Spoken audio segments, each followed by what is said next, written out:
Hello students, आज हम लोग पढ़ेंगे thermal properties of matter and thermodynamics की थ्योरी का पार्ट सेकंड। ये हमारा डिस्क्लेमर है। तो अगर हम लोग देखें कि जो थर्मोडायनेमिक्स वाला पार्ट है, उसका कितना वेटेज था अकॉर्डिंग टू लास्ट 5 इयर्स, तो वो था 2.9%। और ईयरली डिस्ट्रीब्यूशंस देखें अगर हम क्वेश्चंस का, तो देखिए 2024 में एक क्वेश्चन आया, 2023 में भी एक आया, 2022 और 20 में भी एक क्वेश्चन ही आया, जबकि 21 में 2 क्वेश्चन आए थे। जब 2 क्वेश्चन आए वो ईज़ी थे, बाकी जब 1-1 क्वेश्चन आए तो वो एवरेज लेवल के थे, उनका डिफिकल्टी लेवल एवरेज था। किन-किन कॉन्सेप्ट पर बेस्ड क्वेश्चंस आए थे जैसे कि work done calculation, heat transfer, internal energy changes, work done in isothermal process, PV relationship, comparison between isothermal and adiabatic process, interpretation of PV graphs, process identification, adiabatic process equation, gamma value significance. तो इन चीज़ों पर आपको focus करना है। अगर इसको हम topic area देखें यानी कि ब्रॉड पिक्चर देखें कि किन टॉपिक से आया हुआ है सारी चीज़ें, तो थर्मोडायनामिक प्रोसेसेस और थर्मोडायनामिक प्रोसेसेस। इक्वेशंस इस पे यूज़ हो रही हैं जैसे first law of thermodynamics, specific heat capacity का, isothermal process, isothermal and adiabatic process, PV graph, different types of thermodynamic processes और PV to the power gamma equal to constant. यानी कि हमें अपना जो पूरा फ़ोकस रखना है, वो एवरेज लेवल वाले क्वेश्चंस पर रखना है, कुछ डिफिकल्ट भी करने हैं। साथ ही में जो ये टॉपिक्स हैं, इनके आस-पास की चीज़ों को ही पढ़ना है, रिवाइज़ करना है, उनमें ज़्यादा समय देना है, बाकी करना सब कुछ है। तो देखिए सबसे पहले तो हम लोग देखेंगे कि ज़ीरोथ लॉ ऑफ थर्मोडायनामिक्स क्या है, देन थर्मोडायनामिक टर्म्स जो यूज़ होते हैं उनको समझेंगे, वर्क क्या होता है, देन आती है बात फर्स्ट लॉ ऑफ थर्मोडायनामिक्स की, साइन कन्वेंशन कि वर्क हम कब पॉजिटिव लेते हैं, कब नेगेटिव लेते हैं, क्यू कब पॉजिटिव है, कब नेगेटिव है, थर्मोडायनामिक प्रोसेसेस कौन-कौन सी होती हैं। फिर बात आती है सेकंड लॉ ऑफ थर्मोडायनामिक्स की, reversible and irreversible processes, cyclic process, then equation of state of a perfect gas. तो इन सभी चीज़ों के बारे में हम लोग आज डिस्कस करेंगे और इन पर बेस्ड क्वेश्चंस को भी सॉल्व करेंगे। तो ज़ीरोथ लॉ ऑफ थर्मोडायनामिक्स क्या है? एक चीज़ का याद रखिएगा कि हम जो यहाँ पर चीज़ें बता रहे हैं, मैं ये मानकर चल रहा हूँ कि आप इसको पहले पढ़ चुके हैं। यहाँ पर एज़ अ रिवीज़न और उन पॉइंट्स पर फोकस करना है जहाँ पर आप गलतियाँ करते हैं और जो इम्पोर्टेंट चीज़ें होती हैं। तो ज़ीरोथ लॉ ऑफ थर्मोडायनामिक्स ये कहता है कि लेट अस सपोज़ आपके पास 2 सिस्टम हैं, कुछ किस तरीके के? यहाँ पर एक बी है और सी है। अब ये बी वाला जो सिस्टम है वो ए वाले सिस्टम के साथ थर्मल इक्विलिब्रियम में है अगर, और जो सी वाला है वो ए के साथ थर्मल इक्विलिब्रियम में है। तो ज़ीरोथ लॉ ऑफ थर्मोडायनामिक्स ये कहता है कि बी और सी ये आपस में एक-दूसरे के कॉन्टैक्ट में ना होने के बावजूद, यानी कि अगर ये आइसोलेट भी हैं, बी और सी आइसोलेट भी हैं अगर, तब भी ये दोनों थर्मल इक्विलिब्रियम में होंगे। यानी कि लेट अस सपोज़ आप और आपका फ्रेंड हैं, एक थर्मामीटर लिया हमने, तो ये जो ए है इसको मान लीजिए कि ये थर्मामीटर है। तो थर्मामीटर से आपने अपने बॉडी का टेम्परेचर मेज़र किया, उसी थर्मामीटर को यूज़ करके दोबारा रीसेट करके, जो आपका फ्रेंड था उसका टेम्परेचर आपने मेज़र किया। तो अगर थर्मामीटर में रीडिंग सेम आ रही है, यानी कि उस समय बी और सी यानी कि आप और आपके फ्रेंड के बॉडी का जो टेम्परेचर होगा, उसके अकॉर्डिंग अगर हम कहें तो ये कह सकते हैं कि आप दोनों थर्मल इक्विलिब्रियम में होंगे। क्यों? क्योंकि हीट ट्रांसफर नहीं होगी। तो ये एक छोटा-सा एग्ज़ाम्पल था। अब थर्मोडायनामिक टर्म्स कौन-कौन से होते हैं, यानी कि जैसे वर्क है, पावर है, इंटरनल एनर्जी है। पावर डायरेक्टली क्या, पावर तो हम लोग वर्क से निकाल सकते हैं, बट यहाँ पर जो थर्मोडायनामिक टर्म्स हैं वो हैं वर्क, इंटरनल एनर्जी, ठीक है? हीट जो ट्रांसफर होती है, क्यू, ये सारी चीज़ें हमें समझना है क्या-क्या होती हैं। तो जैसे इंटरनल एनर्जी की बात की जाए सबसे पहले, तो internal energy of a system is defined as the sum of total kinetic energy of all its constituent particles and sum of all the potential energy of interaction among these particles. यानी कि किसी system के internal energy की अगर हम बात कर रहे हैं, तो वो अगर देखो आइडियल गैस नहीं है उसपे अगर, तो पोटेंशियल एनर्जी भी होती है। जब सिर्फ बात आइडियल गैस की होती है, तो काइनेटिक एनर्जी वाले चीज़ें सिर्फ आती हैं। जबकि हम जब एक किसी ऐसे सिस्टम को देख रहे होते हैं, तो उसमें काइनेटिक एनर्जी भी होती है और पोटेंशियल एनर्जी भी होती है। तो दोनों का सम जो होता है वो मिलकर बनाता है internal energy of the system. तो internal energy of an ideal gas is totally kinetic. तो यहाँ पर वो लाइन आ भी गई कि इंटरनल एनर्जी जो आइडियल गैस की होती है वो टोटली काइनेटिक होती है। और उस चीज़ के लिए फिर यानी कि आइडियल गैस के लिए U की वैल्यू आती है F/2 nRT। यहाँ पर T क्या है? T है टेम्परेचर, R है यूनिवर्सल गैस कांस्टेंट, N है नंबर ऑफ मोल्स और F है डिग्री ऑफ फ्रीडम। तो यहाँ पर अगर हम ये कहें चेंज इन इंटरनल एनर्जी, किसकी बात करें? Change in internal energy. तो डेल्टा U बराबर हो जाएगा F/2 nR डेल्टा T जो कि NCV डेल्टा T के बराबर होगा। तो for N ideal gas internal energies depend not only on the temperature but also on pressure। यहां पर हमने क्या देखा कि इंटरनल एनर्जी काइनेटिक और पोटेंशियल एनर्जी का सम होता है। किसी सिस्टम की इंटरनल एनर्जी उसके जो पार्टिकल्स हैं उनके आप टोटल एनर्जी काइनेटिक एनर्जी और पोटेंशियल एनर्जीज को जब देखते हैं तो वो उसके इंटरनल एनर्जी के बराबर होता है। तो फिर बात आई कि अगर आइडियल गैस है तो जो इंटरनल एनर्जी होती है वो पूरी तरीके से काइनेटिक होती है। बट नॉन आइडियल गैसेस के लिए किसके लिए? नॉन आइडियल गैसेस के लिए जो इंटरनल एनर्जी है depends not only on the temperature but also on the pressure. अब यहां से क्या मतलब है तो मैं इस पॉइंट को क्लैरिफाई कर दूं। यहां से ये मतलब है कि देखिए नॉन आइडियल गैस है अगर तो नॉन आइडियल गैस पर हम सीधे-सीधे यहां से तुरंत देख सकते हैं कि काइनेटिक एनर्जी और पोटेंशियल एनर्जीज दोनों के सम को ही हम इंटरनल एनर्जी की तरह इंटरप्रेट कर पाएंगे। अब क्योंकि जो टेम्परेचर है, इसका जो पूरा डिस्क्रिप्शन है, वो पूरी तरीके से काइनेटिक एनर्जी पर बेस्ड होता है। तो वही यहाँ पर लिखा हुआ है कि फॉर नॉन आइडियल गैसेस जो इंटरनल एनर्जी है, वो सिर्फ़ और सिर्फ़ टेम्परेचर पर ही नहीं, प्रेशर पर भी डिपेंड करती है क्योंकि प्रेशर हमारा जो है, वो पोटेंशियल एनर्जी को इंक्लूड कहीं कहीं न कहीं कर लेता है। यानी कि पार्टिकल के अरेंजमेंट वगैरह की बात वहाँ पर आ जाती है।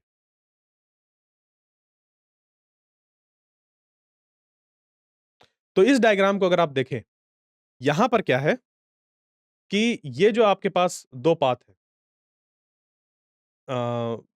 किसी एक सिस्टम के किसी एक अरेंजमेंट से दूसरे अरेंजमेंट तक पहुँचने में अगर हम ये कह रहे हैं 2 पाथ हैं, जैसे कि यहाँ से यहाँ और यहाँ से यहाँ। जो यहाँ पर चेंज इन इंटरनल एनर्जी है, डेल्टा U और सेकंड से फर्स्ट तक जाने में जो चेंज इन इंटरनल एनर्जी है, डेल्टा U प्राइम। फिर बात आती है वर्क की। Consider a system in a cylinder with movable piston, whose volume can be changed. जैसे कि गैस, लिक्विड या फिर सॉलिड कुछ भी हो सकता है, उसके अंदर मौजूद हो सकता है उस सिलेंडर के अंदर। तो suppose the cylinder has a cross sectional area A। अब मान लेते हैं कि ये जो हमारे पास सिलेंडर है, उसका जो क्रॉस सेक्शनल एरिया है वो A है। ठीक है? ये जो हमारे पास सिलेंडर है, इस सिलेंडर का क्रॉस सेक्शनल एरिया A है और इस पे प्रेशर एक्सर्ट हुआ bye system on the piston face is P। तो यहाँ पर ये जो पिस्टन है, इस पिस्टन पर सिस्टम की वजह से जो प्रेशर लगा वो कितना है? P। तो the work done by the system on the surrounding for small displacement dx, ये dw बराबर हो जाता है PA dx। अब यहाँ पर P क्या है? P है प्रेशर, A क्या है? Cross sectional area. तो PA हो जाएगा फोर्स और थोड़ा-सा डिस्प्लेसमेंट dx यानी कि ये बन गया क्या? Work done. जिसको कि हम लोग लिख लेते हैं dw बराबर PA dx।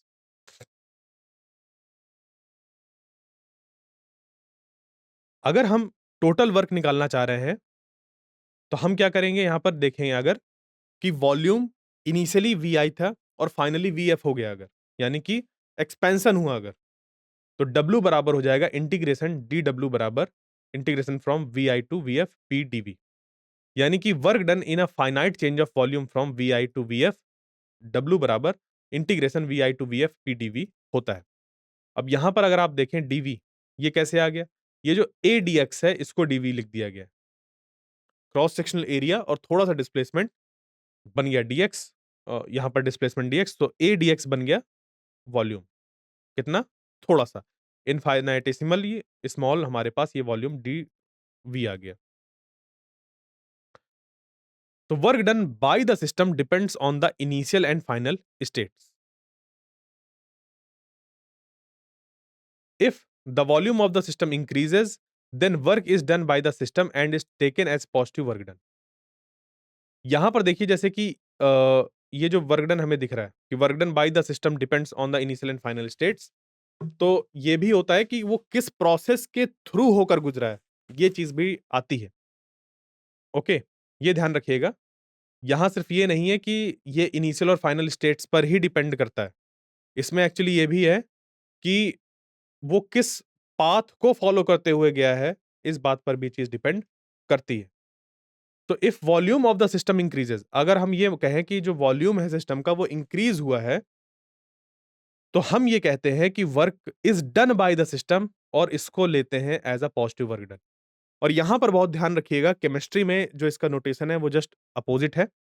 सो जब भी सिस्टम के द्वारा सराउंडिंग पर वर्क किया जाता है, हम उसको पॉजिटिव कंसीडर करते हैं इन केस ऑफ फिजिक्स, जो भी हम इस पे थर्मोडायनामिक्स में पढ़ रहे हैं। वहीं पर अगर वॉल्यूम डिक्रीज हो सिस्टम का, वॉल्यूम डिक्रीज होगा अगर सिस्टम का, यानी कि सराउंडिंग जो है वो काम कर रहा है सिस्टम पर, तो work is done on the system and it is taken as negative work done. तो अब हम लोग बढ़ते हैं फर्स्ट लॉ ऑफ थर्मोडायनामिक्स की तरफ। According to this law, the heat given to the system delta Q is equal to the sum of increase in internal energy and work done by the system against the surroundings. तो mathematically इसको हम लोग लिख सकते हैं delta Q is equal to delta U plus delta W। तो simple सी चीज ये है कि अगर हमारे पास एक मान लीजिए सिलेंडर और पिस्टन वाला अरेंजमेंट है, उस पे हमने कुछ डेल्टा Q हीट सप्लाई करी। तो जब हमने कुछ हीट सप्लाई करी, उस हीट को देने के बाद जो इंटरनल एनर्जी है उस सिस्टम की, वो भी बढ़ती है, और कुछ हिस्सा इस्तेमाल हो जाता है उस अ, सिलेंडर सिस्टम पिस्टन के द्वारा उसके सराउंडिंग में कुछ वर्क डेल्टा डब्ल्यू करने में। यानी कि जो हमने हीट सप्लाई करी, उससे कुछ वर्क हुआ, साथ ही में कुछ इंटरनल एनर्जी में चेंज आया। तो यहां पर डेल्टा क्यू क्या है? यह है heat supply to the system, यानी कि सिस्टम को सप्लाई करी गई है हीट। डेल्टा डब्ल्यू है work done by the system, और डेल्टा यू है change in internal energy of the system. अब ये जो फर्स्ट लॉ ऑफ थर्मोडायनामिक्स है, अगर आप इस लॉ को देखें तो ये पूरी तरीके से बेस्ड है एनर्जी कंजर्वेशन के ऊपर, यानी कि energy can neither be created nor be destroyed in an isolated system. So क्या होगा कि अगर हम किसी जगह पर किसी सिस्टम पर ऐसे प्रोवाइड करेंगे, सिस्टम देखो और सराउंडिंग, ठीक है? वो सारा मिलाकर अगर हम एक सिस्टम माने, तो क्या होगा कि मतलब एक आइसोलेटेड सिस्टम माने तो उसपे क्या होगा कि हमने जो इस तरीके से हीट सप्लाई करी, वो कुछ वर्क करने में और बाकी बची एनर्जी उसके इंटरनल एनर्जी को बढ़ाने में काम आएगी। तो अगर आपने क्यू यहाँ पर हीट प्रोवाइड करी, तो इससे कुछ वर्क होगा और इसकी इंटरनल एनर्जी बढ़ जाएगी। तो साइन कन्वेंशन क्या-क्या है वो थोड़ा-सा ध्यान रख लेते हैं, क्योंकि अगर आपने प्लस और माइनस में गड़बड़ी करी तो फिर आंसर भी गलत निकल कर आएँगे। तो ये मिस्टेक्स हैं जो स्टूडेंट्स करते हैं, इस पे ध्यान दीजिए। जब भी हम चेंज इन हीट या हीट की बात करें बेसिकली, तो ये पॉजिटिव लेते हैं जब हीट सिस्टम को दी जाती है। यानी कि जब Q प्रोवाइड किया जाता है सिस्टम को, तो यहां पर जो ये Q की वैल्यू है, वो पॉजिटिव ली जाती है। यानी कि डेल्टा Q हो जाता है यहां पर पॉजिटिव। वहीं पर डेल्टा Q की वैल्यू नेगेटिव आएगी, यानी कि इसका मतलब होगा हीट रिजेक्ट कर रहा है सिस्टम। वो सराउंडिंग्स में दे रहा है। डेल्टा यू पॉजिटिव लिया जाता है जब टेम्परेचर इंक्रीज हो रहा हो, यानी कि टेम्परेचर इंक्रीज हुआ, अंदर की जो इंटरनल एनर्जी है वो बढ़ी, क्योंकि काइनेटिक एनर्जी बढ़ी। टेम्परेचर बढ़ने का सीधा-सीधा रिलेशन है काइनेटिक एनर्जी बढ़ने का, और काइनेटिक एनर्जी अगर बढ़ रहा है, यानी कि जो इंटरनल एनर्जी है वो भी बढ़ रही है। अगर डेल्टा यू हमारा नेगेटिव है, इसका मतलब कि टेम्परेचर डिक्रीज हो रहा है सिस्टम का। डेल्टा डब्ल्यू अगर पॉजिटिव है, यानी कि वर्क जो है, वो हो रहा है डन बाय द सिस्टम, यानी कि एक्सपेंशन हो रहा है। और डेल्टा डब्ल्यू बराबर नेगेटिव हो जाएगा when work is done on the system. जब सिस्टम पर वर्क हो रहा होगा, यानी कि कंप्रेशन हो रहा होगा, तो ये कहेंगे कि work is done on the system. फिर है, अब हमारे पास अलग-अलग तरीके की थर्मोडायनामिक प्रोसेसेस होती हैं, जैसे कि a thermodynamic process is the process of change of state of a system involving change of thermodynamic variables। तो आखिर ये थर्मोडायनामिक वेरिएबल्स क्या होते हैं? जैसे कि प्रेशर है, वॉल्यूम है, टेम्परेचर है, इंटरनल एनर्जी है, क्यू है, डब्ल्यू है, ये सारी चीज़ें क्या कहलाते हैं? ये हमारे थर्मोडायनामिक वेरिएबल्स कहलाते हैं। यानी कि बेसिकली ये जो पीवीटी वगैरह होते हैं, ये हमारे थर्मोडायनामिक वेरिएबल्स कहलाते हैं, यानी कि जिनके बेसिस पर हम किसी सिस्टम को डिफाइन करते हैं। उसके स्टेट को जैसे डिफाइन करते हैं, जैसे कि कोई एक पार्टिकल होता है, देखिए न्यूटन्स लॉज़ ऑफ मोशन या motion in a plane, motion in a straight line, इन चैप्टर्स पर जो आपने चीज़ें पढ़ी हैं, उसमें अगर किसी एक ऑब्जेक्ट के स्टेट को बताना होता है, तो आप उसके पोजीशन को बताते हैं, वेलोसिटी को बताते हैं, उसमें मौजूद एक्सेलरेशन को बताते हैं, यही सारी चीज़ें बताते हैं। तो वो उसके स्टेट को बताने के लिए हमारे पास कुछ कुछ वेरिएबल्स हैं। उसी तरीके से यहाँ थर्मोडायनामिक्स में किसी सिस्टम के स्टेट को बताने के लिए पीवीटी, इन तरीके की चीज़ों का हम यूज़ करते हैं। तो जब भी कोई सिस्टम थर्मोडायनामिक चेंज पे जाता है, यानी कि जब उसकी स्टेट में चेंज होता है, तो या तो उसमें वर्क होगा, या तो वो सिस्टम पर वर्क करेगा। यानी कि अगर हम यहां से ये चीज़ कहें कि work done either by system on surrounding और by surroundings on the system. तो जब हम ये देखते हैं कि सराउंडिंग वर्क करता है सिस्टम पर, उसको बोलते हैं work done by external agent, या सीधा-सीधा एक्सटर्नल वर्क बोला जाता है उसको। तो डब्ल्यू एक्सटर्नल बराबर हो जाएगा V1 to V2 P dV, और ये हमें एरिया अंडर द कर्व से भी वैल्यू पता चल जाती है। अब देखिए, ये जो वाला जो पॉइंट है, कि अगर हमें डब्ल्यू बताना हो कि डब्ल्यू कितना हुआ, तो आप अगर पीवी कर्व बना रहे हैं, यानी कि वाई एक्सिस पर प्रेशर और एक्स एक्सिस पर वी लेकर चल रहे हैं, यानी कि वॉल्यूम, तो पीवी कर्व का अगर आपने एरिया फाइंड कर लिया, area under the curve and between the we axis, या वी आप बोलिए चाहे एक्स एक्सिस बोलिए, तो वो जो हमें मिलेगा वो मिलता है वर्क डन के बराबर। तो आइसोथर्मल प्रोसेस, ये एक थर्मोडायनामिक प्रोसेस है। यहां पर आइसोथर्मल प्रोसेस में वर्क के होने ना होने की इन सब की प्रोसेस चल रही होती है, बट उसमें एक चीज होती है कि आइसोथर्मल, क्या बोला गया? आइसोथर्मल। तो आइसोथर्मल का क्या मीनिंग है? तो ये एक तरीके की प्रोसेस होती है जिसमें सिस्टम का temperature through out the process same रखा जाता है, फिक्स्ड रखा जाता है। यानी कि सिस्टम अगर सराउंडिंग पर वर्क कर भी रहा है, या जो सराउंडिंग है वो सिस्टम पर वर्क कर भी रही है, कुछ भी हो, बट हमें जो सिस्टम है उसके टेम्परेचर को बढ़ने या घटने नहीं देना है। तो उसको ऐसा करने के लिए हो सकता है हीट सप्लाई करनी पड़ी, या हीट रिजेक्ट करनी पड़े। यानी कि उसको या तो हीट लेनी पड़े, एक्सेप्ट करनी पड़े, या तो रिजेक्ट करनी पड़े। यानी कि आइसोथर्मल प्रोसेस में जो हीट है वो रिजेक्ट और एक्सेप्ट दोनों हो सकती है। क्योंकि सिस्टम को अपना टेम्परेचर मेंटेन रखना है, या हमें जो ये आइसोथर्मल प्रोसेस करानी है उसमें सिस्टम के टेम्परेचर को कांस्टेंट लेकर चलना है। तो as the temperature T remains constant in an isothermal process, तो यहां पर बॉयल्स लॉ के अकॉर्डिंग जो P है वो इनवर्सली प्रोपोर्शनल टू V हो जाता है, यानी कि PV बराबर कांस्टेंट। क्या समझ पर आया?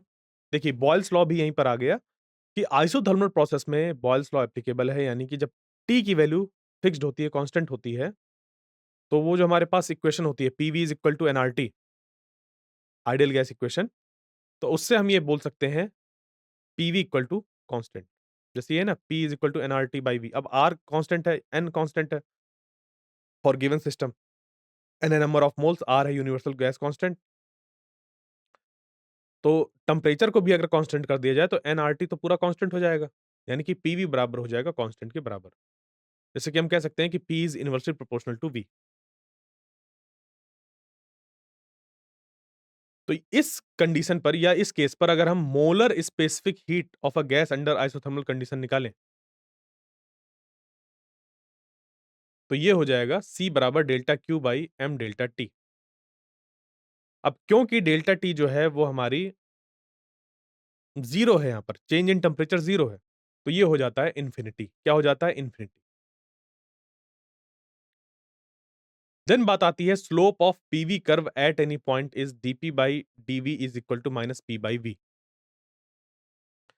तो work done in an isothermal process delta W integration from VI to VF PdV बराबर हो जाएगा nRT ln VF by VI।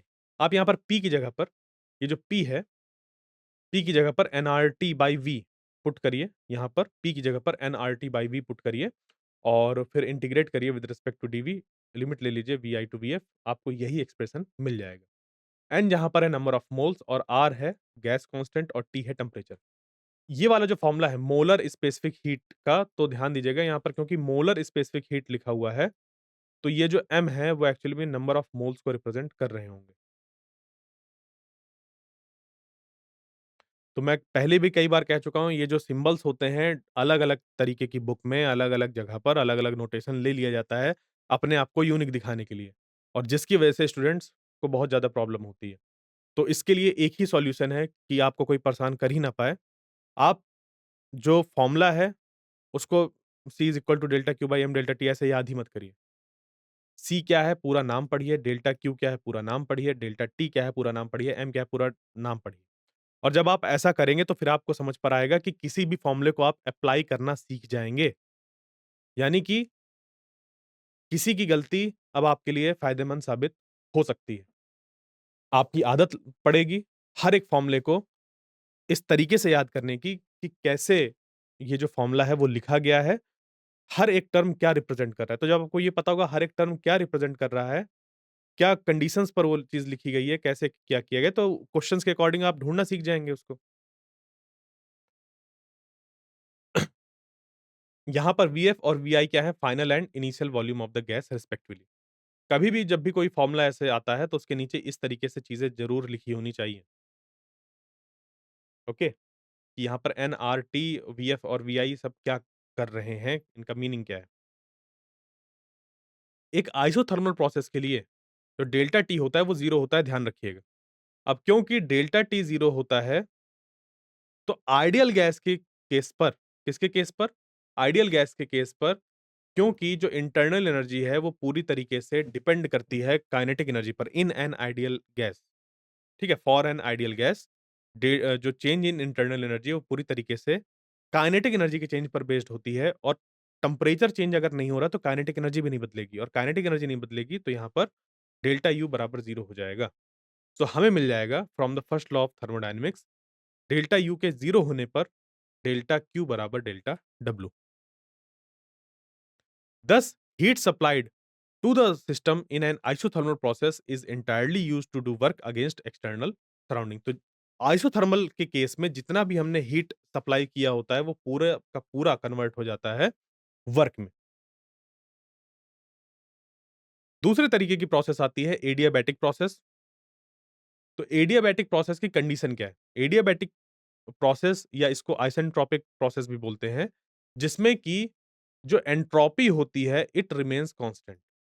तो एंट्रोपी के कांस्टेंट होने के लिए यानी कि डेल्टा एस बराबर डेल्टा क्यू बाई टी के कांस्टेंट होने के लिए जो हीट है उसका एक्सचेंज 0 होना चाहिए। हीट एक्सचेंज 0 होगा यानी कि सिस्टम और सराउंडिंग के बीच हीट एक्सचेंज नहीं हो रहा तो डेल्टा क्यू की वैल्यू हो जाएगी 0।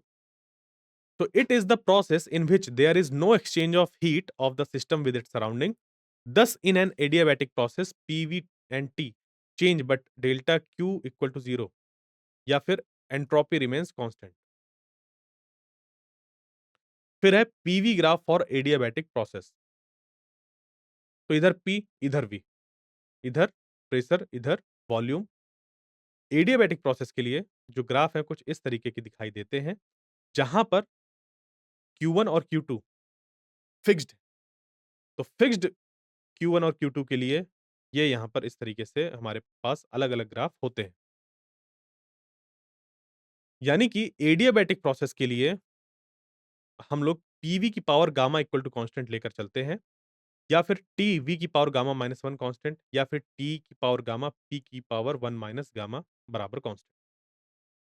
जैसे कि आइडियल गैस इक्वेशन होती है for isothermal process PV equal to NRT. तो जिस तरीके से पीवी इक्वल टू एनआरटी एक हमारे पास आइडियल गैस इक्वेशन होती है और उसमें जो टी है जब कांस्टेंट हो जाता है यानी कि आइसोथर्मल प्रोसेस के लिए पीवी बराबर कांस्टेंट हो जाता है।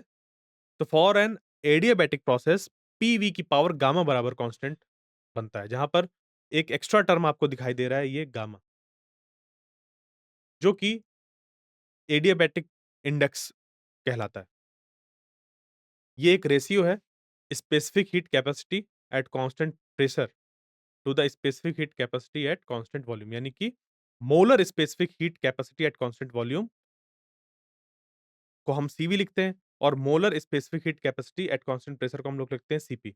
तो जब हम लोग सीपी बाय सीवी का रेशियो लेते हैं वो गामा के बराबर निकल कर आता है। तो molar specific heat of a gas under adiabatic condition, तो molar specific heat adiabatic condition के लिए सी बराबर हो जाता है delta Q by M delta T. अब यहां पर जो डेल्टा क्यू है वो जीरो है।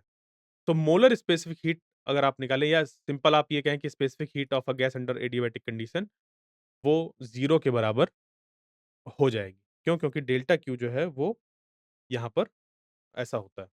तो यहाँ पर हम लोग क्या करते हैं डायरेक्ट इस तरीके से सी ना निकाल कर सीपी और सीवी यानी कि at constant pressure at constant volume उसकी हेल्प से गामा की वैल्यू निकाल कर फिर यहाँ पर रखी जाती है। तो slope of an adiabatic curve at a point PV by DP by DV बराबर minus of gamma P by V होता है। Work done in an adiabatic process निकाल सकते हैं हम लोग delta W with the same formula. ये निकल कर आ जाता है mu R divided by gamma minus 1 T I minus T A. ध्यान दीजिए यहाँ पर ये जो म्यू है वो है हमारे पास नंबर ऑफ मोल्स। तो वही कहा ना मैंने, अलग-अलग जगह पर अलग-अलग सिंबल्स यूज़ होते हैं। प्रॉब्लम बहुत आती है बट उसकी उसका एक जो सॉल्यूशन है वो आपके लिए बहुत अच्छा साबित होगा। During an adiabatic expansion delta W बराबर positive, hence temperature of gas falls. यानी कि एडियाबैटिक एक्सपेंशन में हमेशा ही कूलिंग आती है, क्योंकि जो इंटरनल एनर्जी होती है वो यूज़ हो जाती है टू डू वर्क। तो एज़ पर first law of thermodynamics since delta Q बराबर 0 in an adiabatic process we have delta U बराबर माइनस डेल्टा डब्ल्यू। तो free expansion is an adiabatic process in which delta W बराबर 0। Hence, in accordance with first law of thermodynamics, delta U equal to 0, that is final and initial values of the internal energy are equal in free expansion. Okay?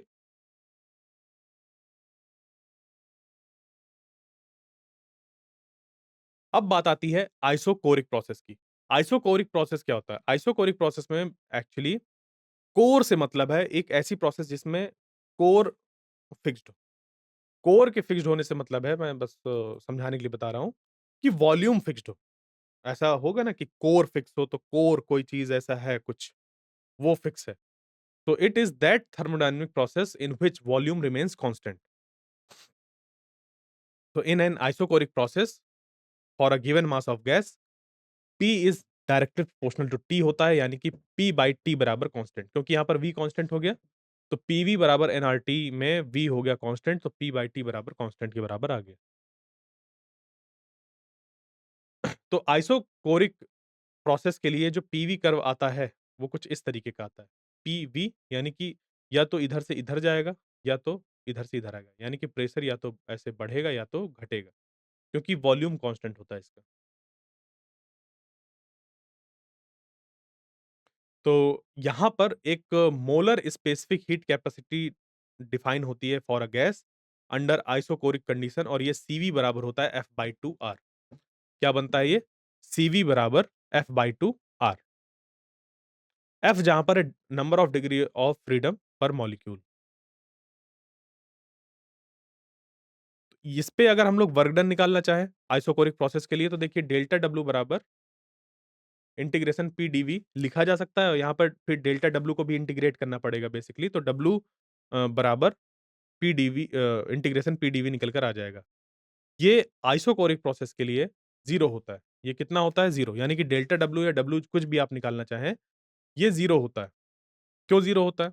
क्योंकि ये जो DV है, वो 0 है। Volume में change ही नहीं आ रहा, तो डेल्टा डब्ल्यू हो जाता है 0। तो according to first law of thermodynamics हमें delta Q at constant volume वो बराबर मिलता है डेल्टा यू के यानी कि फॉर आइसोकोरिक आइसोकोरिक प्रोसेस यानी कि एक ऐसी प्रोसेस जहां पर वॉल्यूम फिक्स्ड होता है, जो भी हम हीट सप्लाई करते हैं वो उसके टेम्परेचर को बढ़ाने में हेल्प करता है और ये एक बहुत बढ़िया एग्जांपल है प्रेशर कुकर का। जहां पर कि प्रेशर कुकर का यूज़ किया जाता है ताकि जो बॉइलिंग पॉइंट है उसको बढ़ाया जा सके। दूसरी चीज़ ज़्यादा टेम्परेचर वहाँ पर बढ़ाया जा सके क्योंकि एक सर्टेन टेम्परेचर के बाद फिर बॉइलिंग होने लगती है। अलग-अलग तरीके का मटेरियल बनता है जैसे वैसे पानी का अगर केस लेकर चले तो 100 डिग्री सेल्सियस पर मान लीजिए कि बॉइलिंग होने लगी। अब उसके बॉइलिंग पॉइंट को अगर हमें बढ़ाना है तो प्रेशर कुकर के अंदर रखिए, प्रेशर के बढ़ने की वजह से और वॉल्यूम क्योंकि वहाँ पर फिक्स है, तो ये सारी प्रोसेस पॉसिबल हो पाती है कि प्रेशर बढ़ जाएगा, वहाँ पर जो टेम्परेचर है उसकी वजह से वो फिर बढ़ जाएगा, क्योंकि P/T बराबर कांस्टेंट होता है फॉर आइसोकोरिक प्रोसेस। तो अगर प्रेशर बढ़ रहा है तो टेम्परेचर को भी बढ़ना होगा, उसी रेट से जिस रेट से प्रेशर बढ़ रहा है। तो अगर टेम्परेचर बढ़ रहा है, तो क्या बात आएगी कि इंटरनल एनर्जी बढ़ रही होगी। क्यों? क्योंकि टेम्परेचर डिफाइंड होता है काइनेटिक एनर्जी से और आइडियल गैस के केस में जो काइनेटिक एनर्जी है वो पूरी तरीके से या इंटरनल एनर्जी जो है वो बराबर होती है काइनेटिक एनर्जी के। तो डेल्टा क्यू टाइम्स वी बराबर sorry delta Q of V या डेल्टा क्यू एट वी ठीक है, ये हो जाएगा क्या डेल्टा क्यू एट वी बराबर हो जाएगा डेल्टा यू के यानी कि म्यू सीवी डेल्टा टी। अब ध्यान दीजिए म्यू क्या है नंबर ऑफ मोल, म्यू क्या है नंबर ऑफ मोल, तो ये बन जाएगा mu R divided by gamma minus 1 delta T. Mu number of moles, R universal gas constant, gamma वही सीपी बाय सीवी का जो वैल्यू होती है वो और डेल्टा टी है यहाँ पर change in temperature. Isochoric process है, वॉल्यूम नहीं बदलेगा। नेक्स्ट प्रोसेस है आइसोबैरिक प्रोसेस या isobaric process. It is that process in which pressure remains constant as in an isobaric process for a given mass of a gas, V is directly proportional to T या फिर V by T बराबर constant. Isobaric यानी कि pressure को हमने constant रखा हुआ है, तो प्रेशर जब कांस्टेंट है और उसके लिए हम पीवी ग्राफ बना रहे हैं, तो P कांस्टेंट है देखिए, जबकि वॉल्यूम में फ़र्क पड़ता है, या तो बढ़ेगा या तो घटेगा। पहला वाला जो प्रोसेस है इसमें एक्सपेंशन हो रहा है, दूसरे वाले प्रोसेस में जो है वो इस तरीके से कंप्रेशन हो रहा है, वापस क्योंकि वॉल्यूम घट रहा है। तो इस पे वर्क डन अगर हम निकालना चाहें आइसोबैरिक प्रोसेस पे, डेल्टा डब्ल्यू हो जाएगा इंटीग्रेशन पीडीवी। अब यहाँ पर भी अगर आप इंटीग्रेशन लगा दें तो डब्ल्यू के बराबर आ जाता है। क्योंकि डेल्टा डब्ल्यू बराबर पीडीवी होता है, तो इंटीग्रेशन अगर हम लगा रहे हैं तो एक्चुअली दोनों तरफ लगाना चाहिए। तो हम यहाँ पर बस लिख रहे हैं ऐसा कि P integration of V I to V F DV. यहाँ पर अगर आप लगाना चाहें तो लगा सकते हैं। तो डेल्टा डब्ल्यू हो जाएगा P V F minus V I, क्योंकि हमें कुछ इस तरीके से लिखकर इसको दिखाना था, इस वजह से डेल्टा डब्ल्यू बराबर पी डेल्टा वी ऐसे करके दिखाया गया आपको। तो यहाँ पर molar specific heat of a gas under isobaric condition मिलता है सीपी बराबर F by two plus one times R यानी कि सीवी प्लस आर।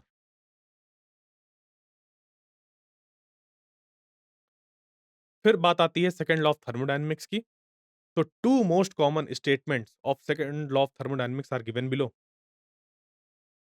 पहला है क्लॉसियस स्टेटमेंट, जिसमें कि देखिए जितना भी यहाँ पर चीजें बताई जा रही हैं उसका सिंपल सा प्रोसीजर ये है कि किसी चीज की किसी भी प्रोसेस की एफिशिएंसी 100% नहीं हो सकती और दूसरी चीज जो हीट है वो हमेशा हाई टेम्परेचर से लो टेम्परेचर की तरफ फ्लो होगी अपने आप।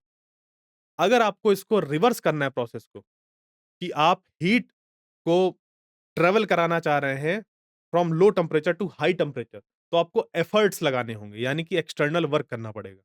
तो सेकंड लॉ ऑफ थर्मोडायनामिक्स में इतनी ही चीज़ें हैं, अलग-अलग तरीके से बताई गई हैं। जैसे कि पहला स्टेटमेंट जो है, क्लॉसियस स्टेटमेंट ये है कि नो प्रोसेस इज़ पॉसिबल जिसका पूरा का पूरा काम सिर्फ इतना हो कि वो हीट ट्रांसफर करे from a colder object to hotter object without any external agent.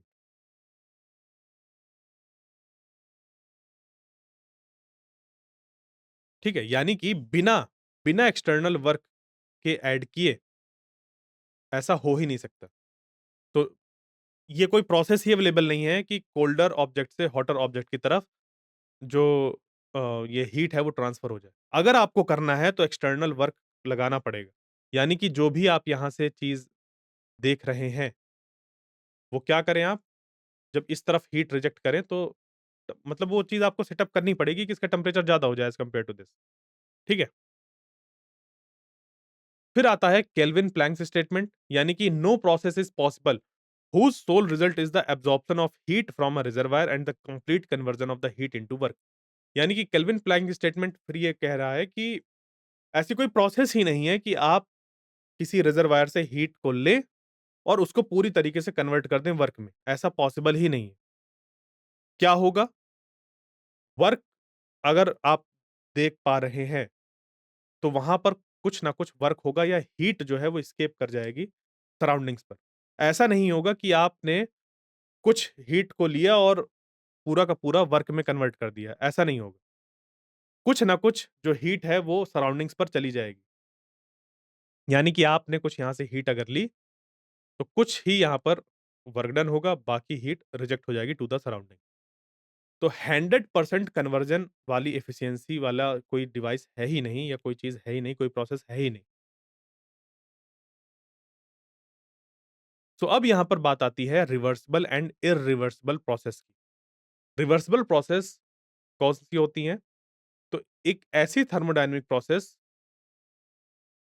उसको हम रिवर्सिबल प्रोसेस बोलेंगे, जिसको कि आप अगर चाहें, तो ओरिजिनल स्टेट में ला सकते हैं, जिस स्टेट से वो बदल कर किसी फाइनल स्टेट पर गया था, वहाँ से वापस उसी स्टेट में ले आएँ जहाँ पर वो पहले था।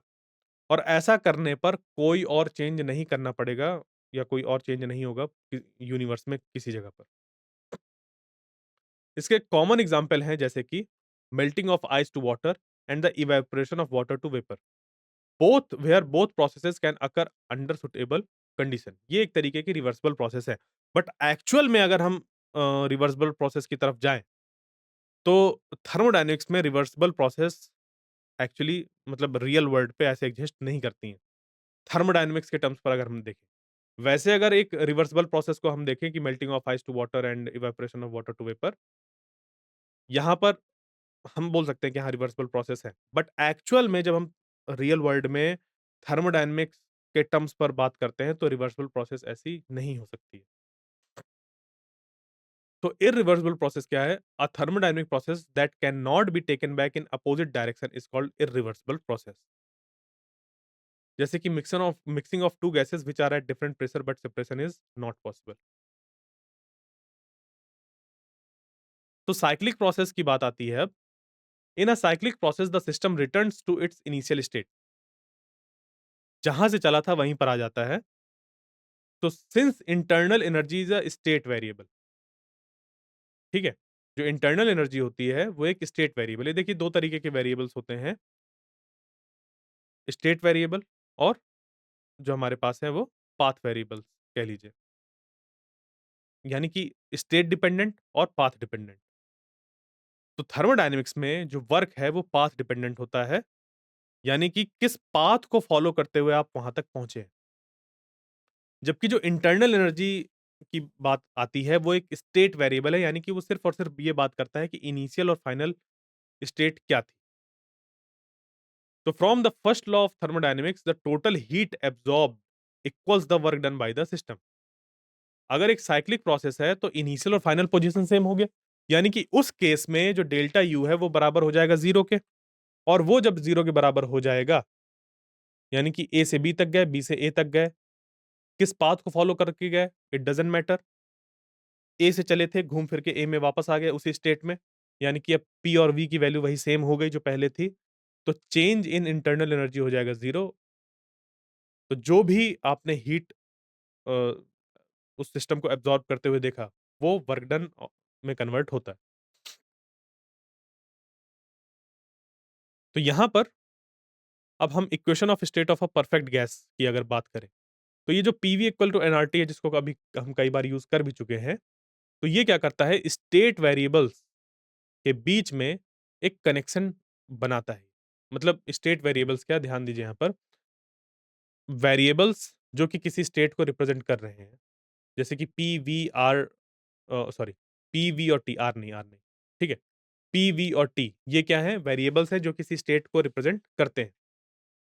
तो किसी भी स्टेट को हम पीवी और टी की हेल्प से रिप्रेजेंट कर सकते हैं, तो इनके बीच का रिलेशन हमें मिलता है पीवी बराबर एनआरटी। तो 1 मोल गैस के लिए यानी कि एन की वैल्यू जब 1 हो जाएगी, पीवी बाई टी को लिख सकते हैं आर के बराबर। तो पीवी बराबर हो गया RT, R is the universal gas constant. अब यहाँ पर एसआई यूनिट ऑफ गैस जो है वो जूल पर मोल केल्विन होता है। आइए अब इस पर बेस्ड कुछ प्रॉब्लम्स को करते हैं। आइए अब हम लोग thermal properties of matter and thermodynamics के पार्ट 2 से रिलेटेड कुछ हम लोग क्वेश्चंस की प्रैक्टिस करें। तो देखिए ये आज का पहला क्वेश्चन है। इसमें क्या दिया हुआ है? An ideal gas undergoes 4 different process from the same initial state. और जो 4 प्रोसेस हैं वो कौन-सी हैं? Adiabatic, isothermal, isobaric and isochoric. तो out of 1, 2, 3 and 4 which one is adiabatic? यहाँ पर हमें पीवी डायग्राम के अंदर 4 कर्व दिए गए। पहला, दूसरा, तीसरा और चौथा। इनमें से हमें बताना है कि कौन-सा कर्व जो है वो एडियाबैटिक प्रोसेस को रिप्रेजेंट कर रहा है। तो इसको आपको समझना यहाँ पर बहुत ज़रूरी हो जाता है, इस वजह से क्योंकि अगर थोड़ा-सा आप ध्यान दें, अगर आइसोबैरिक प्रोसेस की बात हो रही है, आइसोबैरिक बार से मतलब है यानी कि प्रेशर से मतलब है और आइसोकोरिक यानी कि वॉल्यूम से मतलब है। तो आइसोकोरिक में वॉल्यूम कांस्टेंट होगा तो ऐसी कौन-सी यहाँ पर प्रोसेस है जिसपे कि वॉल्यूम कांस्टेंट है? पहला वाला हमें दिख रहा है कि इसपे वॉल्यूम कांस्टेंट है, जबकि चौथे वाले में प्रेशर कांस्टेंट है। तो पहली और चौथी तो एडियाबैटिक प्रोसेस नहीं हो सकती, बची है अब हमारे पास दूसरी और तीसरी। अब इस दूसरी और तीसरी में से कौन-सी एडियाबैटिक होगी, ये हमें देखना है। तो इसके लिए याद करिए जो एडियाबैटिक इंडेक्स होता है, वो यहाँ पर जो आइसोथर्मल कर्व का जो स्लोप है और एडियाबैटिक कर्व के स्लोप में अंतर जो आता है, वो एडियाबैटिक इंडेक्स से आता है। मैं ये सारी चीज़ें आपको एज़ अ हिंट बता रहा हूँ, तो अगर आपको पता होंगी चीज़ें, तो आप इसको आसानी से सॉल्व कर सकते हैं। एक बार ट्राई करिए, उसके बाद फिर हम इसके सॉल्यूशन को डिस्कस करेंगे। तो देखिए, इसका करेक्ट ऑप्शन कौन-सा होगा, वो आपको बताना है। जैसे कि ऑप्शन ए में लिखा हुआ है कि 4th वाला कर्व, फिर है बी में तीसरा वाला, सी है सेकंड और डी है पहला वाला। तो इनमें से कौन-सा ऑप्शन करेक्ट है? तो ए और डी तो हो ही नहीं सकते, आंसर बी या सी में से कोई है। तो इस तरीके से भी हमें अपनी अप्रोच रखनी होती है क्वेश्चंस को सॉल्व करते वक़्त। इसका करेक्ट आंसर होगा सी। कैसे? अब अगर हम स्लोप ऑफ पीवी कर्व की बात करें, ये जो हमारा पीवी डायग्राम है, उसपे आइसोथर्मल प्रोसेस के लिए देखिए, एक आइसोथर्मल यानी कि टेम्परेचर कांस्टेंट यानी कि जो हमारी आइडियल गैस इक्वेशन है PV is equal to NRT, उसमें टी कांस्टेंट होने की वजह से पीवी बराबर हो जाएगा कांस्टेंट। और पीवी जब कांस्टेंट के बराबर हो गया, ये रिप्रेजेंट करेगा आइसोथर्मल प्रोसेस को। तो हमने आइसोथर्मल प्रोसेस होने की वजह से पीवी बराबर कांस्टेंट कंसीडर कर लिया।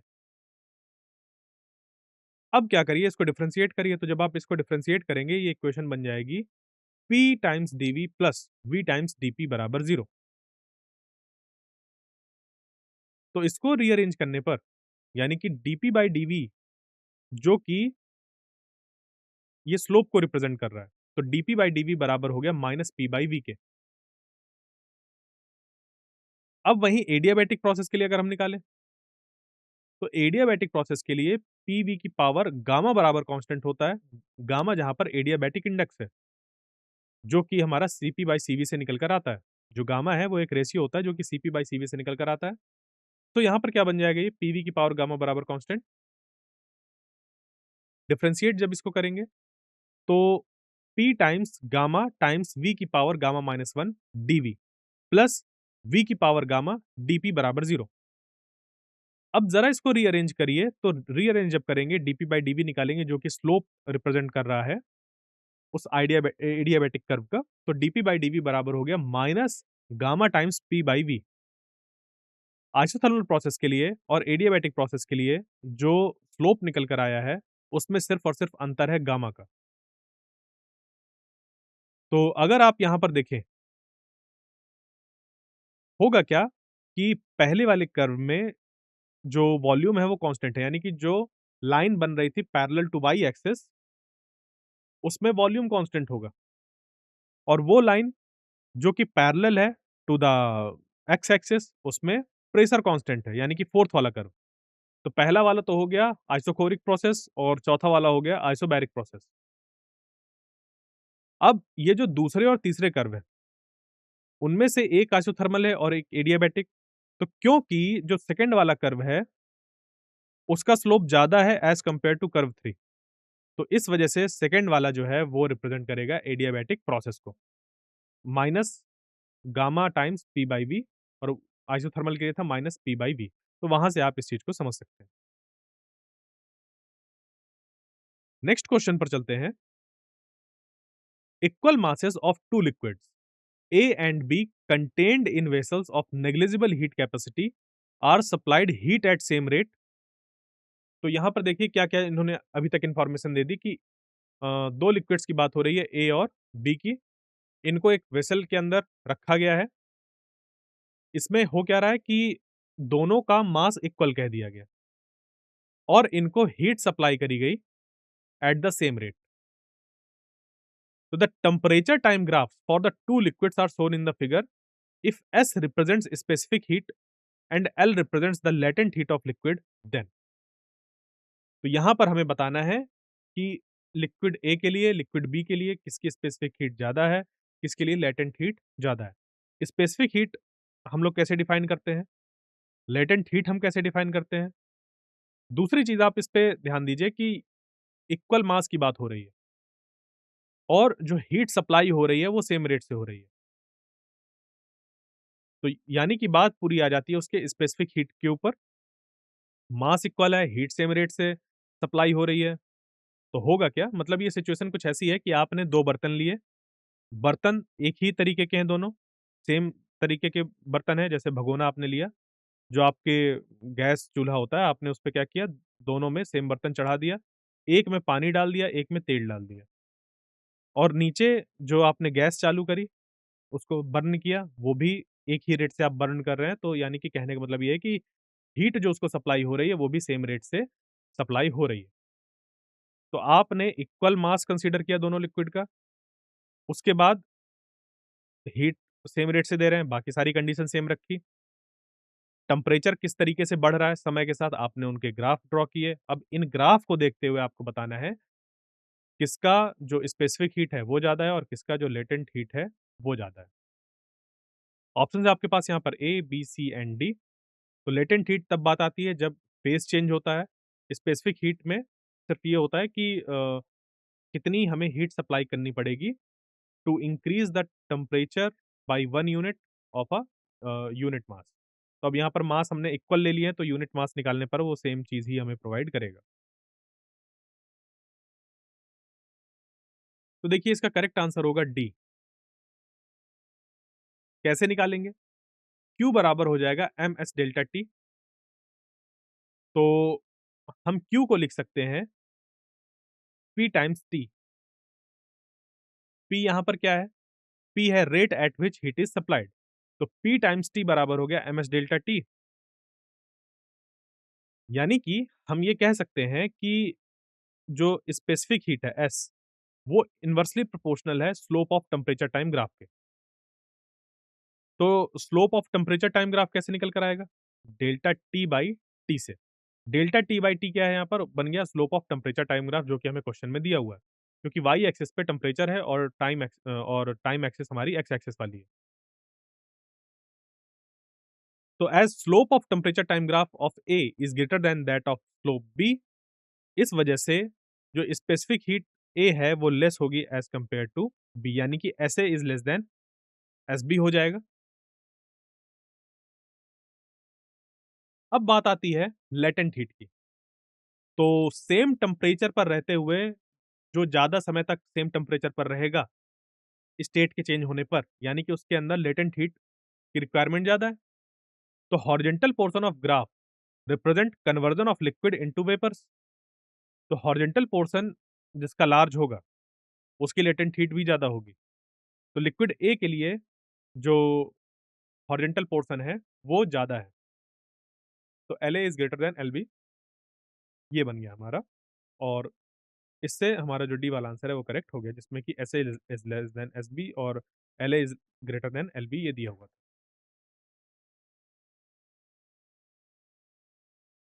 इस क्वेश्चन को देखिए, PV plots for 2 gases during adiabatic process are shown in the figure. Plots 1 and 2 should correspond respectively to। तो यहाँ पर पीवी कर्व दिए हुए हैं, पहला और दूसरा कर्व। ऑप्शंस है आपके पास यहाँ पर ए HeO2 और बी वाला, ये यहाँ पर टाइपो है। बी वाला ऑप्शन है O2 एंड He, सी है He एंड Ar और डी है O2 एंड N2। तो गौर से देखिए यहाँ पर कि 2 गैसेस के एडियाबैटिक प्रोसेस को यहाँ पर रिप्रेजेंट किया गया। तो पहला प्लॉट, दूसरा प्लॉट, कौन किसके करस्पॉन्डिंग है वो हमें बताना है। एडियाबैटिक प्रोसेस का जो अ, स्लोप होता है इस पीवी कर्व में, डीपी बाई डीवी बराबर होता है minus of gamma P by V, यही होता है। तो minus of gamma P by V अगर आप निकालना चाहें, तो ध्यान दीजिए गामा टर्म आ रहा है। गामा मोनोएटमिक डायएटमिक के लिए डिफरेंट डिफरेंट होता है। तो यहाँ पर He मोनोएटमिक है, O2 डायएटमिक है। O2 डायएटमिक है, He मोनोएटमिक है, तो इसके बेसिस पर हमें बताना है कि कौन-सा कर्व किसका होगा। तो देखिए सीधी-सीधी बात तो ये आ रही है कि He और Ar की बात आ रही है, तो दोनों का गामा सेम होता, पर नहीं है। मतलब He का जो यहाँ पर हमारा और Ar का जो गामा निकल कर आएगा वो सेम निकल कर आएगा, बट यहाँ पर जो हमें कर्व दिए हुए हैं उसपे नहीं है। यही है ना बात? बात तो इतनी ही है। इसी तरीके से O2 और N2 दोनों का जो गामा होगा वो सेम निकल कर आएगा Cp/Cv, क्योंकि दोनों ही डायएटमिक है। और जब दोनों ही डायएटमिक है, यहाँ पर दोनों ही मोनोएटमिक है, तो बात सिर्फ ए और बी वाले ऑप्शन में ही रह जाती है। बस हमें देखना ये है कि किसका गामा ज़्यादा होता है, किसका कम होता है, तो उसके लिए आपको याद होना चाहिए ये वैल्यूज़। इसके बेसिस पर ये क्वेश्चन करना है। सोचिए ज़रा इसको, फिर हम बताते हैं कैसे सॉल्व करना है।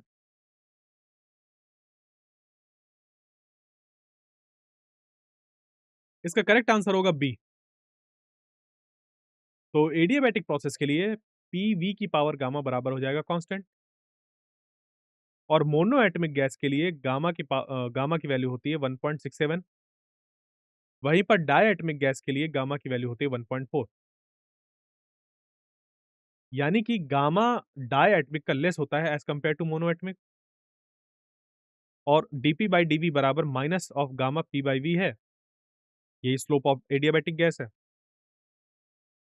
तो इसमें जब हम इसको रखेंगे तो क्या होगा कि as it is clear from the figure, जो स्लोप ऑफ कर्व 2 है वो ग्रेटर होगा as compare to slope of curve 1, यानी कि gamma 2 is greater than gamma 1। तो gamma He greater than gamma O2 हो जाएगा। और इस वजह से जो एडियाबैटिक कर्व है सेकंड वाले का वो कॉरेस्पॉन्ड करेगा हीलियम के लिए, और एडियाबैटिक कर्व पहला वाला जो है कॉरेस्पॉन्ड करेगा ऑक्सीजन के लिए।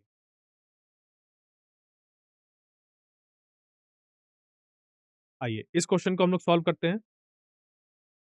Figure shows the variation in temperature delta T with the amount of heat supplied Q in an isobaric process corresponding to monoatomic, diatomic and polyatomic gas. The initial state of all the gases are the same and the scale for the axis coincide. Ignoring vibrational degrees of freedom, the lines A, B and C respectively correspond to। ये इधर Q है, इधर delta T है। यहाँ A, B, C इस तरीके से चीज़ें हमें दी हुई हैं। तो यहाँ पर करना क्या है, आपको बताना है कि ये जो ए, बी और सी लाइन है, वो किसको करस्पॉन्ड कर रही हैं, मोनो, डाई और पॉली में से किसको कौन करस्पॉन्ड कर रही हैं। बस ध्यान यहाँ पर दीजिए कि जो कर्व है वो कौन-सा है, Q versus delta T, heat supplies to change in temperature, इसका कर्व दिया हुआ है। तो इसको कैसे करेंगे आइए बताते हैं। करेक्ट आंसर इसका सी है। कैसे? आइसोबैरिक प्रोसेस की बात हो रही है यहाँ पर देखिए। ये जो फिगर है उस वो variation in temperature with amount of heat supplied के बीच की कर्व को रिप्रेजेंट कर रहा है। प्रोसेस कैसी है? आइसोबैरिक प्रोसेस है, जिसमें कि मोनो, डाई और ट्राई या पॉलीएटॉमिक गैस का यूज़ हो रहा है। तो हमें पता है आइसोबैरिक प्रोसेस के लिए जो हीट इक्वेशन होती है या हीट एब्ज़ॉर्ब कितनी हो रही है, उसकी बात आती है तो ये होता है Q बराबर N times Cp delta T मतलब कि कितनी हीट यूज़ हो रही है। तो इसको अगर हम लोग रीअरेंज करें for the slope of the graph तो ये हो जाएगा Q बाई डेल्टा T जो कि NCp के बराबर हो जाएगा। अब N जो है वो सबके लिए सेम है, क्योंकि सबकी इनिशियल स्टेट सेम थी, तो नंबर ऑफ मोल्स भी सेम होंगे क्योंकि यहाँ पर लिखा हुआ है ना कि initial state of all the gases are same. तो इनिशियल स्टेट सेम है यानी कि हमने हर एक चीज़ सेम ली है शुरुआत में। तो शुरुआत में जो नंबर ऑफ मोल्स है वो भी सेम रहेंगे, तो ये भी सेम हो गया। यानी कि जो Q बाई डेल्टा T है वो पूरी तरीके से Cp पर डिपेंडेंट हो गया और मोनो, डाई और पॉली के लिए जो Cp है वो अलग-अलग होता है। यहाँ पर एक चीज़ और दी है कि जो वाइब्रेशनल डिग्री ऑफ फ्रीडम है, उनको इग्नोर करना है। तो जब हम वाइब्रेशनल डिग्री ऑफ फ्रीडम को इग्नोर करते हैं तो Cv निकल कर आता है बाय 2R उसमें R को ऐड कर दिया तो Cp के बराबर हो गया, मेयर्स इक्वेशन या मेयर्स फार्मूला। तो Cp फॉर M यानी कि मोनो एटॉमिक गैस के लिए ये हो जाएगा 3/2R प्लस R यानी कि 5/2R यानी कि 2.5 R। Cp डायटोमिक के लिए हो जाएगा 5/2R प्लस R यानी कि 7/2R यानी कि 3.5 R और Cp फॉर P हो जाएगा 6/2R प्लस R यानी कि 3R प्लस R यानी कि 4R। तो आप यहाँ से देख सकते हैं पॉली के लिए Cp की वैल्यू ज़्यादा है, डाई के लिए उससे कम और मोनो के लिए उससे भी कम। यानी कि slope for P is great must be greater than slope for D greater than slope of M। तो इस तरीके से हमारा आंसर निकल कर आ गया। एक और क्वेश्चन इसको देखते हैं। A certain amount of gas is taken through a cycle. अब ये जो यहाँ पर अगर आप ध्यान दें तो एक गैस की बात हो रही है जिसको कि एक साइक्लिक प्रोसेस से गुजारा गया। साइक्लिक प्रोसेस थी ए, बी, सी, डी, ए जिसमें कि 2 आइसोबार थे। 2 आइसोबार का मतलब कि 2 बार कांस्टेंट प्रेशर में चेंज आए। मतलब प्रेशर को कांस्टेंट रखते हुए फिर उसकी स्टेट में चेंज आया है। ठीक है? ध्यान दीजिएगा बहुत गौर से। फिर है 1 आइसोकोरिक यानी कि उसके वॉल्यूम को कांस्टेंट रखते हुए हीट सप्लाई या वर्क डन वाली बात हुई, कुछ हुआ। फिर तीसरा है कि आइसोथर्मल। तो the cycle can be represented on a PV indicator diagram as. PV diagram पर कैसे उसको इंडिकेट किया जा सकता है ये बताना है। तो 2 आइसोबार हैं ये बहुत बड़ी पहचान है। 2 आइसोबार यानी कि कांस्टेंट होगा इस जगह पर। साथ में एक आइसोथर्मल और एक आइसोकोरिक होगा। तो इसमें तो नहीं है, इसमें भी नहीं है क्योंकि 2 आइसोबार तो मिल ही नहीं रहे। ऊपर ऐसे देखिए हल्का-सा स्लैंटेड है। ये तो दोनों इधर स्लैंटेड है। ये भी 2 तो यहाँ पर आइसोबार हैं। बट आइसोकोरिक इसमें एक के साथ-साथ आइसोथर्मल यहाँ पर मिसिंग है। तो बचता है हमारे पास एक ही और वो है डी वाला, ये जो हमारा कर्व है। जिसमें कि यहाँ पर अगर हम थोड़ा-सा इस पे कर्व को हल्का-सा बदल दें, तो थोड़ा-सा यहाँ पर हल्का-सा बनावट को हल्का सा चेंज कर दें, तो ए से बी वाला जो है वो मिल गया हमें आइसोकोरिक, बी से सी वाला आइसोबैरिक, सी से डी आइसोथर्मल और डी से ए फिर से आइसोबैरिक। तो इस तरीके से हमने ये देखा कि बीसी और एडी वाला जो है वो आइसोबैरिक प्रोसेस को रिप्रेजेंट कर रहा है, एबी वाला आइसोकोरिक को और सीडी वाला जो है वो रिप्रेजेंट कर रहा है आइसोथर्मल प्रोसेस।